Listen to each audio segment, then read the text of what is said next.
누가복음 1장 26절에서 38절입니다.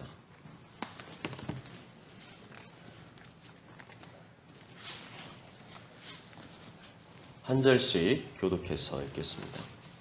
여섯째 달에 천사 가브리엘이 하나님의 보내심을 받아 갈릴리 나사렛이란 동네에 가서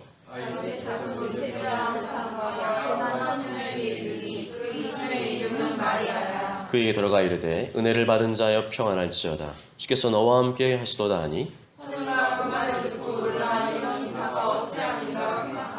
천사가 이르되 마리아여 무수하지 말라. 내가 하나님께 은혜를 입었느니라. 그가 큰 자가 되고 지극히 높으신 이의 아들이라 일컬어질 것이요 주 하나님께서 그 조상 다윗의 왕위를 그에게 주시리니 마리아가 천사에게 말하되 나는 남자를 알지 못하니 어찌 이 일이 있으리이까. 천사가 대답하여 이르되 성령이 내게 임하시고 지극히 높으신 이의 능력이 너를 덮으시니 이러므로 나실 바 거룩한 이는 하나님의 아들이라 일컬어지라. 보라 내 친조 엘리사벳도 늙어서 아들을 배었느니라. 본래 임신하지 못한다고 알려진 이가 이미 6달이 되었나니 다 같이요. 마리아가 이르되 주의 여종이 오니 말씀대로 내게 이루어지이다 하매 천사가 떠나가니라. 아멘. 할렐루야. 아멘. 납득이 안 되고 손해봐야 하는데 순종이라는 제목으로 하나님 말씀을 증거하겠습니다. 어느 날 B씨라는 사람이 술을 마시며 여러 사람과 함께 도박을 벌였습니다. 그런데 B씨에게 돈을 잃은 한 남성이 화를 내면서 도박판을 뒤집어 엎어버렸습니다. 그럼에도 화가 안 풀린 이 남성은 B씨의 이마를 둔기로 때리고 B씨의 돈 40만 원을 들고 집으로 돌아가 버렸습니다. 그러자 B씨는 그 남성의 집을 뒤쫓아가서 돈을 달려고 했지만 묵묵부답이었습니다. 격분한 B씨는 그곳에 있던 흉기로 그 남성의 오른쪽 가슴을 한 채로 찔러서 숨지게 했습니다. 만일 여러분이 판사라면 이 남성을 죽인 B씨에게 어떤 판결을 내리시겠습니까? 이 사건은 실제로 있었던 사건인데 법원에서 어떤 판결이 나왔는 줄 아십니까? 징역 7년입니다. 도박판에서 벌어진 시시비비로 인해서 사람을 죽였는데 고작 징역 7년을 선고했다고 하는 것은 상식적으로 납득이 안 됩니다. 대검찰청과 국민일보에서 이 사건에 대한 일반인들의 생각을 물었습니다. 그랬더니 무기징역이 29.8%, 사형이 28.4%로 나왔습니다. 판사들은 징역 7년, 일반인의 60%는 무기징역 아니면 사형. 이것을 어떻게 받아들여야 됩니까? 가해자의 인권을 운운하기에 앞서서 사람을 죽인 죄에 대한 마땅한 처벌이 우선되어야 되는 것 아닙니까? 납득이 안 됩니다. 세상에는 이렇게 납득이 안 되는 일들이 있습니다. 그리고 세상에서 납득이 안 된다는 말은 대부분 부정적인 일에 사용됩니다. 아무리 설명해 주어도 뭔가 구린내가 난다, 뭔가 정당하지 못하다고 느낄 때 납득이 안 된다는 표현을 주로 사용합니다. 성경에서도 납득이 안 되는 일들이 자주 등장합니다. 그런데 성경에 나오는 납득이 안 되는 일들은 대부분 놀라운 일들입니다. 인간의 머리로는 도저히 납득이 안 되지만 실제로 일어난 일들입니다. 있을 수가 없는 일인데 일어난 일들입니다. 오늘 본문에서도 우리의 머리로는 납득이 안 되는 일이 등장하고 있습니다. 26절부터 29절까지 함께 읽겠습니다. 26절에서 29절 시작. 여섯째 달에 천사 가브리엘이 하나님의 보내심을 받아 갈릴리 나사렛 동네에 가서 다윗의 자손 요셉이라는 사람과 약혼한 처녀에게 이르니 그 처녀의 이름은 마리아. 그에게 들어가 이르되 은혜를 받은 자여 평안할지어다. 주께서 너와 함께 하시도다 하니 처녀가 그 말을 듣고 놀라 이런 인사가 어찌함인가 생각하매 아멘. 여섯째 달에 라는 말은 지난번에 살펴보았던 세례 요한의 출생과 관련이 있습니다. 나이 많아 늙었지만 여태껏 임신하지 못했던 이 사가랴 제사장과 그의 아내 엘리사벳에게 말씀대로 아기가 생겼습니다. 이건 납득이 안 되는 일 아닙니까? 그 후로 6개월이 지났습니다. 6개월이라는 숫자, 여기에 무슨 의미가 있을까요? 아직 예수님이 인간의 몸을 입고 탄생하시기 전이었으니까 완전수치에 미치지 못하니까 6이라는 숫자를 사용한 것이라고 볼 수도 있습니다. 그러나 분명한 것은 하나님의 역사는 정확히 성취된다는 것입니다. 세례 요한이 잉태되는 6개월이 되는 시점에 천사가 나타난 것은 그 누구도 그 어떤 상황도 치밀한 하나님의 계획 가운데 이루어진 것이라는 것입니다. 사람들은 특별한 일을 만나면 우연이다, 재수가 좋았다라고 말하지만 하나님의 뜻 안에서 우연이란 말, 재수가 좋다는 말은 존재하지 않습니다. 하나님이 없는 사람들에게는 하나님이란 존재가 없으니까 특별한 일이 생기면 우연이네, 재수가 좋았네 하는 것이지만 하나님이 있는 우리에게는 살아계신 하나님의 정확하고 치밀한 계획과 시간들을 통해서 하나님의 섭리가 이루어지는 것입니다. 이렇게 세례 요한이 잉태된 지 6개월 된 시점에 천사 가브리엘이 하나님의 뜻을 전하기 위해 갈릴리 나사렛에 사는 마리아를 찾아갔습니다. 갈릴리 나사렛, 그냥 나사렛이라고 하면 되지 성경은 왜 굳이 갈릴리 나사렛이라고 말씀하고 있을까요? 그것은 나사렛은 완전 시골 깡촌이었기 때문입니다. 그냥 나사렛이라고 말하면 그런 동네가 어딨어? 그게 어딨어라고 반문을 할 정도이기 때문에 예루살렘처럼 큰 도시면 그냥 말하면 되지만 갈릴리 지방의 나사렛이라고 말을 해야 사람들이 알 수 있을 정도였습니다. 여러분의 생각은 어떻습니까? 하나님의 관심은 서울이나 부산, 인천과 같은 큰 도시에만 있을까요? 그렇지 않습니다. 하나님은 우리가 미국에 살든 서울에 살든 안성에 살든 어디에 사는지를 중요하게 보시질 않습니다. 거기에 누가 살고 있느냐를 중요하게 보십니다. 거기에 살고 있는 하나님의 사람이 누구냐를 보고 계신 줄 믿습니다. 우리의 생각을 바꿔야 됩니다. 패러다임을 바꿔야 됩니다. 멋있고 화려하고 대단해야만 하나님이 보실 것이라는 생각을 바꿔야 됩니다. 우리는 비록 수도권의 변방, 갈릴리 나사렛 같은 안성 지역에 살고 있지만 하나님은 안성을 보시는 것이 아니라 거기에 살고 있는 하나님의 사람들을 주목하고 계신 줄 믿습니다.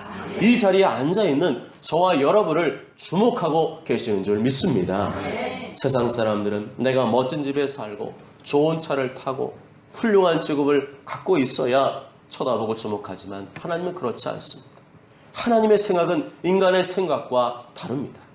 혼과 육의 생각을 초월하시기 바랍니다.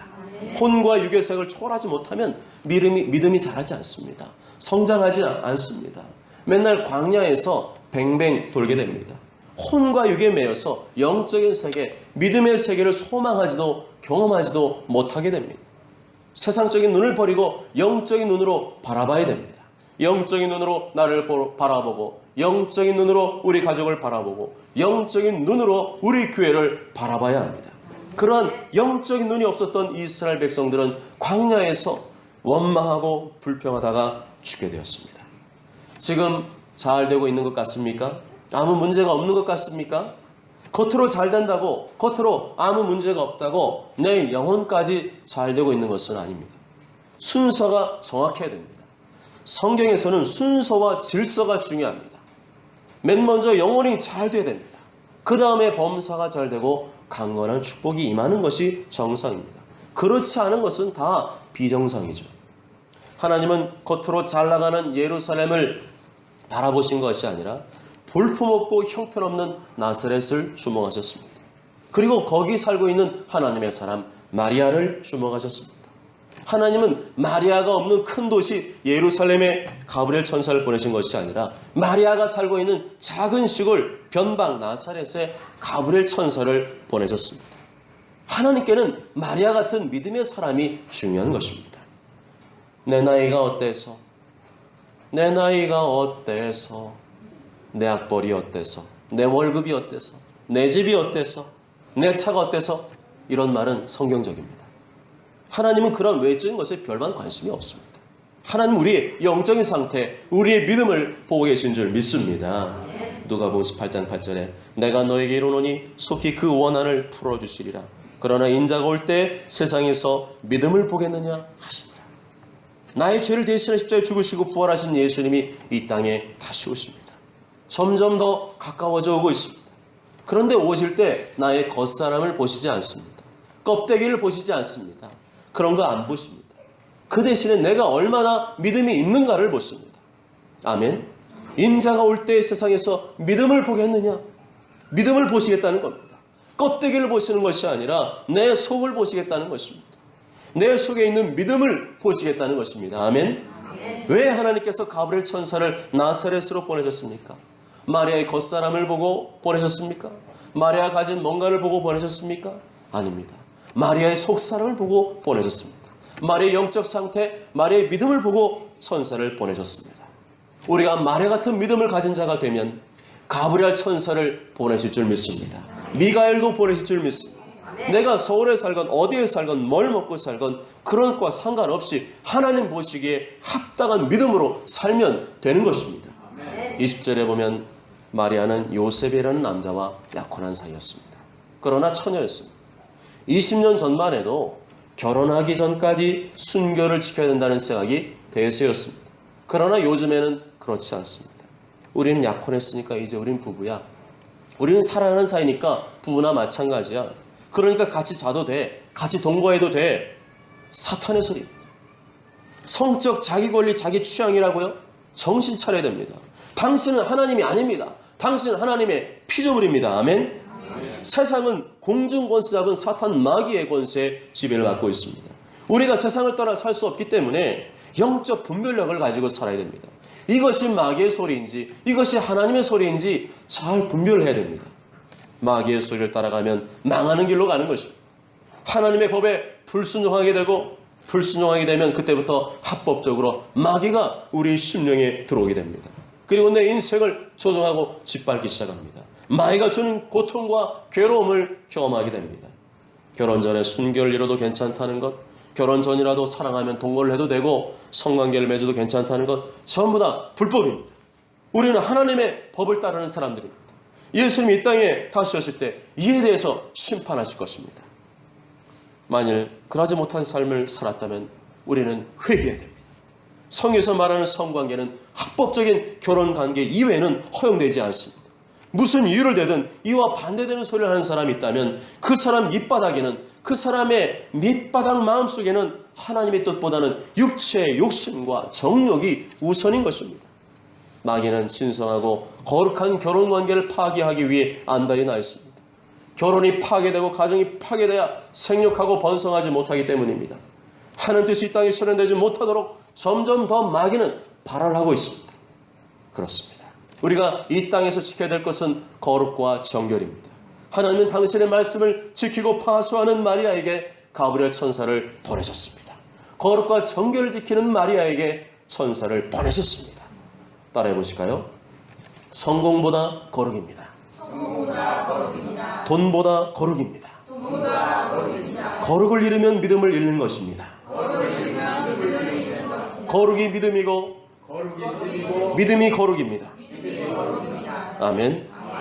마리아는 나사렛 시골에 살았고 남편 될 요셉은 평범한 목수였습니다. 그렇다고 그들의 믿음까지 평범하지는 않았습니다. 그들의 믿음까지 시골 총구석의 믿음이 아니었습니다. 그들의 믿음은 비범했고 최첨단의 믿음이었습니다. 이들은 사람들에게 환영받고 인정받는 삶을 원한 것이 아니라 하나님의 뜻을 이루는 삶, 하나님의 말씀을 지키는 거룩한 삶을 원하였던 것입니다.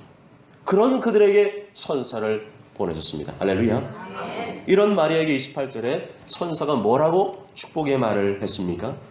은혜를 받은 자여 평안할지어다. 주께서 너와 함께 하시도다. 아멘. 하나님께서 마리아가 시골에 산다고 무시한 적이 있습니까? 돈 없다고 무시한 적이 있습니까? 아닙니다. 하나님은 천사를 통해서 이들을 축복하셨습니다. 너는 은혜를 받은 자다. 너는 은혜를 받은 자다. 평안할지어다. 주께서 너와 함께 하시도다. 아멘. 주님이 함께 하지 않으면 영원한 천국에 갈 수 없는 거예요. 내 마음의 지금의 모습이 천국에 지금 그대로 반영되고 있습니다. 내가 주님 붙잡고 주님 말씀 앞에서 거룩과 정결을 힘쓰며 살아가면 내가 시골에 살고 있든 내가 가진 게 없든 그건 아무런 상관이 없습니다. 주님은 그렇게 거룩과 정결을 지킨 그 마리아의 믿음을 귀하게 보셨습니다. 은혜를 받은 자라는 말은 과거 완료형입니다. 하나님의 은혜를 이미 너는 받았다는 겁니다. 너 그렇게 사는 모습을 보고 하나님 이미 너를 축복하기로 작정하셨고 이미 은혜를 너는 받은 자라는 겁니다. 하나님의 아들 예수님을 낳는 자로 이미 너는 택함을 받았다는 것입니다. 평안할지어다라는 말은 원어로 보면 기뻐하라는 뜻이 있습니다. 세상에 무엇을 얻었기 때문에 기뻐하라는 것이 아니라 하나님의 뜻을 이루는 도구로 네가 은혜를 받았기 때문에 기뻐하라는 것입니다. 주께서 너와 함께 하신다는 말은 현재 마리아의 영적 상태를 말해줍니다. 알려지지 않은 시골에 살고 있고 네 남편 될 사람은 목수이지만 중요한 것은 하나님께서 너와 함께 하신다. 하나님이 여러분과 함께 하시길 바랍니다. 아멘. 그 말을 듣는 것보다 최고의 칭찬은 없습니다. 마리아는 이 말에 깜짝 놀랍니다. 세상에 무슨 이런 말이 있을까? 이런 인사는 들어본 적이 없구나. 이렇게 따스하고 은혜가 넘치는 인사말은 내가 들어본 적이 없다. 30절에 33절까지 다 함께 읽겠습니다. 시작. 천사가 이르되 마리아여 무수하지 말라. 내가 하나님께 은혜를 입었느니라. 보라 내가 잉태하여 아들을 낳으리니 그 이름을 예수라 하라. 그가 큰 자가 되고 지극히 높으신 이의 아들이라 일컬어질 것이요 주 하나님께서 그 조상 다윗의 왕위를 계획해 주시리니 영원히 야곱의 집을 왕으로 다스리실 것이며 그 나라가 무궁하리라. 아멘. 마리아는 천사를 보고 두려웠습니다. 그러나 그것이 바로 하나님께 은혜를 입은 열매입니다. 인간적으로 두렵고 떨리는 일을 만났지만 하나님께는 특별한 은혜를 입은 것이었습니다. 여기서 은혜를 입었다는 말은 구체적으로 예수님을 잉태하게 되었다는 말입니다. 보라 내가 잉태하여 아들을 낳으리니 그 이름을 예수라 하라. 세례 요한이 잉태된 것은 사가랴와 엘리사벳 부부의 오랜 동안 간절한 기도의 응답이었습니다. 그렇지만 예수님의 잉태는 그러한 것이 아니었습니다. 일방적이고 불가항력적이고 거부할 수 없는 전적인 하나님의 은혜로 이루어진 것이었습니다. 그러면서 잉태될 예수라는 분이 누구신지를 천사는 말했습니다. 지극히 높으신 이는 하나님을 가리킵니다. 그렇다면 지극히 높으신 이의 아들은 곧 하나님의 아들을 말하는 것입니다. 그분은 다윗의 후손으로 와서 왕위를 계승할 뿐이며 구약성에서 예언한 메시아이십니다. 그 나라는 썩지 않고 영원 무궁한 나라입니다. 그런 나라는 이 땅에는 존재하지 않습니다. 그 나라는 곧 하나님의 나라를 의미하는 것입니다. 이사야 9장 6절 7절에 이는 한 아기가 우리에게 낳고 한 아들을 우리에게 주신 바 되었는데 그 어깨는 정사를 메었고 그 이름은 기묘자라 모사라 전능하신 하나님이라 영존하시는 아버지라 평강의 왕이라 할 것입니다. 그 정사와 평강의 더함이 무궁하며 또 다윗의 왕자와 그의 나라에 군림하여 그 나라를 굳게 세우고 지금 이후로 영원히 정의와 공의로 그것을 보존하실 것이라 만군의 여호와의 열심히 이를 이루시리라. 지금 내 눈앞에 천사가 나타나서 말씀을 전해준다면 그 말씀을 믿지 않을 수가 없을 것입니다. 납득이 잘 안 돼도 분명 이것은 하나님의 말씀이라는 사실을 의심할 수가 없을 것입니다. 그렇지만 마리아는 믿었지만 여전히 궁금한 것이 있었습니다. 여전히 납득이 되지 않는 일이 있었습니다. 그것은 자신은 한 번도 남자를 가까이 한 적이 없는 처녀인데 어떻게 이러한 일이 이루어질 수 있느냐는 것입니다. 사가랴도 이와 비슷하게 반문을 했었죠. 내가 이것을 어떻게 알리요? 내가 늙고 아내도 나이가 많으니이다. 그러나 이 말은 마리아와는 달랐습니다. 천사의 말 자체를 믿지 못하겠다는 표현이었습니다. 그것을 어떻게 할 수 있는가? 20절에 보라 일이 되는 날까지 내가 말 못하는 자가 되어 능히 말을 못하리니 이는 내가 내 말을 믿지 아니함이거니와 때가 이르면 내 말이 이루어지리라 하더라. 아멘. 환풍기 좀 꺼주시겠어요? 이 말씀 보면 사가랴가 하나님의 말씀을 불신했음을 알 수가 있습니다. 납득이 되지 않는다고 하나님의 말씀을 불신한 결과, 믿지 못한 결과, 받아들이지 않은 결과 그에 대한 징계로 세례 요한이 출생할 때까지 벙어리로 지내게 되었습니다. 그러나 마리아의 경우는 달랐습니다. 천사가 하는 말을 믿었습니다. 납득이 안 되는 일이 벌어졌고 납득이 안 되는 말씀을 받았지만 천사가 전해준 말씀을 하나님의 말씀으로 믿고 받아들였습니다. 마리아는 그런 와중에 물은 것입니다. 이에 대해 천사는 뭐라고 대답했습니까? 35절 같이 읽겠습니다. 35절 시작. 성령이 내게 임하시고 지극히 높으신 이의 능력이 너를 덮으시리니 이름으로 나실 바 거룩한 이는 하나님의 아들이라 일컬어지리라. 아멘. 한 번도 남자를 가까이 하지 않은 처녀가 어떻게 하나님의 아들을 임신하게 된다고요? 성령의 능력으로. 성령의 능력으로. 성령님은 삼일체 하나님의 제3에 계신 하나님이십니다. 성령님은 단순히 하나님의 영이 아니라 인격을 갖고 계신 하나님이십니다. 성령님도 우리처럼 기뻐하시고 즐거워하십니다. 그와 동시에 성령님은 하나님의 말씀을 이루는 능력이십니다. 불가능을 가능케 하시는 하나님의 능력이십니다. 창세기 1장 3절에 하나님이 이르시되 빛이 있으라 하시니 빛이 있었고, 하나님이 먼저 말씀하셨습니다. 빛이 있으라. 그리고 이 말씀을 실제로 이루신 분은 누구이십니까? 성령이십니다. 성령께서 하나님의 능력으로 빛을 만들어내신 것입니다. 마리아가 처녀임에도 임신을 하게 된 것은 지극히 높으신 이의 능력, 곧 성령님의 능력이 그에게 임했기 때문입니다.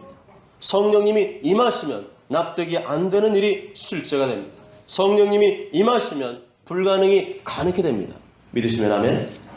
모든 사람은 자연생식법을 따라 부부관계를 통해서 임신을 하게 되고 아이를 낳게 됩니다.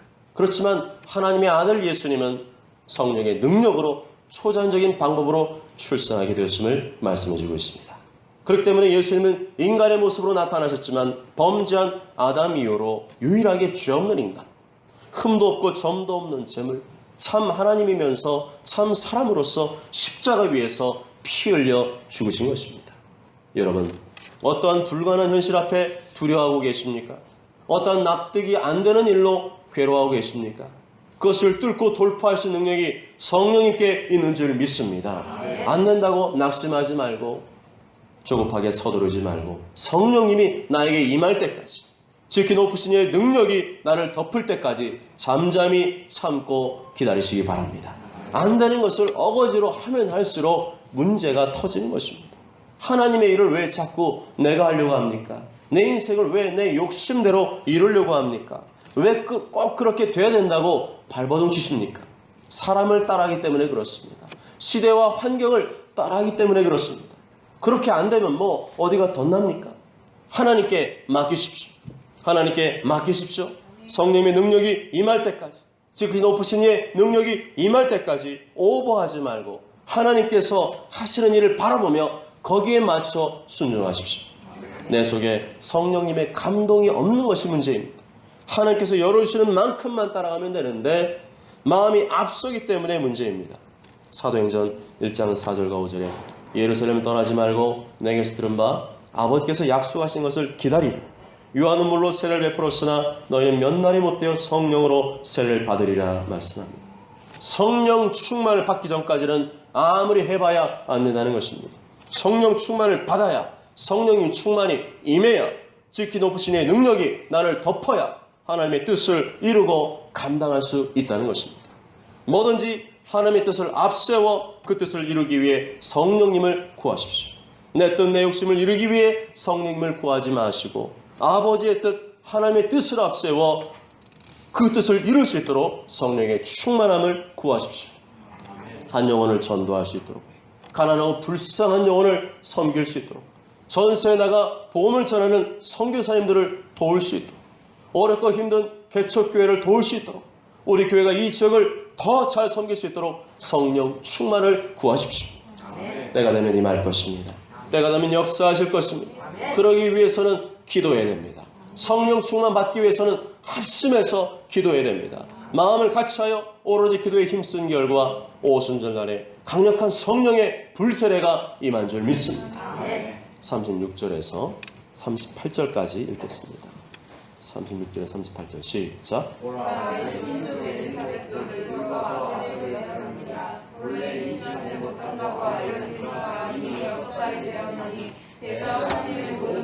능하지 못하심이 없느니라. 마리아가 이르되 주의 여정이 오니 말씀대로 내게 이루어지이다 하매 선사가 떠나가니라. 아멘. 너도 잘 아는 내 친척 엘리사벳이 임신한 지 6개월이 되었는데 그것도 성령님의 역사라는 것입니다. 하나님 말씀이 선포되자 성령님이 임하셨다는 것입니다. 대저 하나님의 모든 말씀은 능하지 못하심이 없느니라. 성경의 하나님의 말씀은 성령의 검이라고 말씀합니다. 에베소 6장 17절에 성령의 검, 곧 하나님의 말씀을 가지라. 하나님의 말씀이 선포되는 것에 성령님이 깊숙이 칼같이 임한다는 것입니다. 히브리서 4장 12절에 하나님 말씀은 살아있고 활력이 있어 좌우의 날선 어떤 검보다도 예리하여 혼과 영과 및 관절과 골수를 찔러 쪼기까지 하며 또 마음의 생각과 뜻을 판단하나니 하나님 말씀은 그 어떤 검보다도 예리한 성령의 검인 줄 믿습니다. 하나님 말씀이 선포될 때 불가능이 가능케 되며 납득이 안 되는 일이 가능케 되는 줄 믿습니다. 성령님은 하나님 말씀이 선포되는 그 현장에서 일하시는 줄 믿습니다. 그래서 좋은 교회는 말씀이 좋은 교회입니다. 교회 사이즈가 큰지 작은지가 중요한 것이 아니라 말씀이 좋은 교회가 좋은 교회입니다. 말씀이 좋아야 성령님이 강하게 역사하십니다. 말씀이 없거나 말씀이 안 좋으면 성령님이 일하실 수 없는 것입니다. 천사의 말에 마리아가 어떻게 반응합니까? 38절에 주의 여정이 오니 말씀대로 내게 이루어지이다. 그런데 이 말씀이 마리아에게 이루어지면 인간적으로는 좋은 일이 생기는 것이 아니라 도리어 어려움과 고난이 뒤따를 수 있었습니다. 심지어 마리아에게 주어진 말씀은 생명까지 위협받을 수 있는 두려운 말씀이었습니다. 처녀가 임신했다는 것은 부정을 저질렀다는 분명한 증거가 되기 때문입니다. 당시 유대 사회에서 부정에 대한 처벌은 돌로 쳐 죽이는 형벌이었습니다. 아무리 자신이 성령의 능력으로 아기를 임신했다고 말을 해줘도 그 말을 믿은 사람이 아무도 없을 것입니다. 그렇습니다. 내가 잉태하여 아들을 낳으리니라는 말씀은 영적으로 볼 때는 엄청난 축복의 말씀이지만 육적으로는 고난과 십자가를 따르는 길이었습니다. 처형을 당하든지 다행히 처형은 면한다 할지라도 남편 될 사람 요셉에게 파혼당하여 평생 눈물과 아픔을 안고 살아야 할 수도 있었습니다. 그러나 마리아는 그 말씀을 받아들였습니다. 주님의 뜻이라면 그 뜻을 따르기로 믿음으로 결단하였습니다. 여러분 지금 하나님의 말씀을 듣고 계십니다. 제가 지금 성경 말씀을 떠나지 않고 성경 말씀을 풀어서 강의하고 있기 때문에 여러분 지금 하나님의 말씀을 듣고 계신 것입니다. 그런데 그 말씀을 마리아처럼 있는 그대로 받아들이는 사람이 있는가 하면 취사선택하는 사람도 있습니다. 여러분 지금 납득이 되고 손해가 안 되는 말씀만 원하고 있지는 않습니까? 아니면 납득이 안 되고 손해와 희생이 따르는 말씀이라도 따를 준비가 되셨습니까? 사랑하는 여러분, 하나님은 우리의 껍데기를 보고 계신 것이 아니라 우리의 속사람을 보고 계십니다. 우리의 믿음을 보고 계십니다. 인자가 올 때 세상에서 믿음을 보겠느냐? 내가 수도권 변방에 살고 있고 내가 남들보다 가진 것이 없고 내가 남들보다 성공하지 못하고 그런 인간적인 수준으로 보시는 것이 아니라 우리의 믿음을 보고 계십니다. 우리의 속을 보고 계십니다. 하나님 마리아의 믿음을 보시고 가브리엘 천사를 보내셨습니다. 그녀를 통해서 하나님의 아들 예수님이 태어나는 엄청난 영적 축복의 말씀을 선포하셨습니다. 처녀가 임신할 수 있도록 성령의 능력으로 완전히 그녀를 덮어주셨습니다. 이 말씀은 납득이 안 되는 말씀이었습니다. 달콤한 말씀이 아니었습니다. 손해와 희생과 대가를 치러야 되는 말씀이었습니다. 그러나 마리아는 하나님의 뜻대로 쓰임받기를 원했습니다. 그래서 믿음으로 순종했던 것입니다. 모쪼록 저는 모두가 겉으로 잘되고 문제가 해결되는 말씀만을 바라지 마시고 하나님의 뜻을 이루는 말씀, 납득이 안 돼도 희생원신을 감수하더라도 오직 믿음으로 마리아처럼 순종하는 자가 되시길 주님의 이름으로 축복합니다. 아멘.